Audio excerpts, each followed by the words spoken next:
മലയാളത്തിന്റെ അഭിമാനം മമ്മൂട്ടി മാസങ്ങളുടെ ഇടവേളയ്ക്ക് ശേഷം നാളെ ക്യാമറയ്ക്ക് മുന്നിലെത്തും. ആദ്യ ലൊക്കേഷൻ ഹൈദരാബാദാണ്. ചിത്രം മഹേഷ് നാരായണൻ സംവിധാനം ചെയ്യുന്ന പേട്രിയറ്റ്.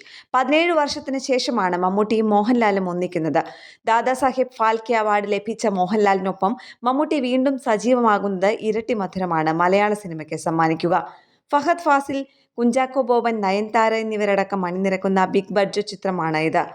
ചികിത്സയ്ക്ക് ശേഷം പൂർണ്ണ ആരോഗ്യം വീണ്ടെടുത്തെത്തുന്ന മെഗാസ്റ്റാറിനെ വരവേൽക്കാൻ ആവേശത്തോടെ കാത്തിരിക്കുകയാണ് ആരാധകർ. മാസങ്ങളായി ചെന്നൈയിലെ വസതിയിൽ വിശ്രമത്തിലായിരുന്നു മമ്മൂട്ടി. 6 മാസത്തിലൊരിക്കൽ ചെന്നൈയിൽ പരിശോധനയ്ക്ക് വിധേയനാകണം. ആൻഡ്രോ ജോസഫ് നിർമ്മിക്കുന്ന പേട്രിയറ്റിന്റെ തുടർഭാഗങ്ങൾ വിദേശത്താകും ചിത്രീകരിക്കുക.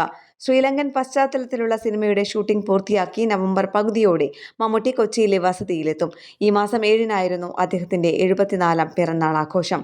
മമ്മൂട്ടി വില്ലൻ വേഷത്തിലെത്തുന്ന കളങ്കാവൽ വൈകാതെ തിയേറ്ററിലെത്തും. എന്റർടൈൻമെന്റ് ഡെസ്ക്, കേരള പ്രണാമം.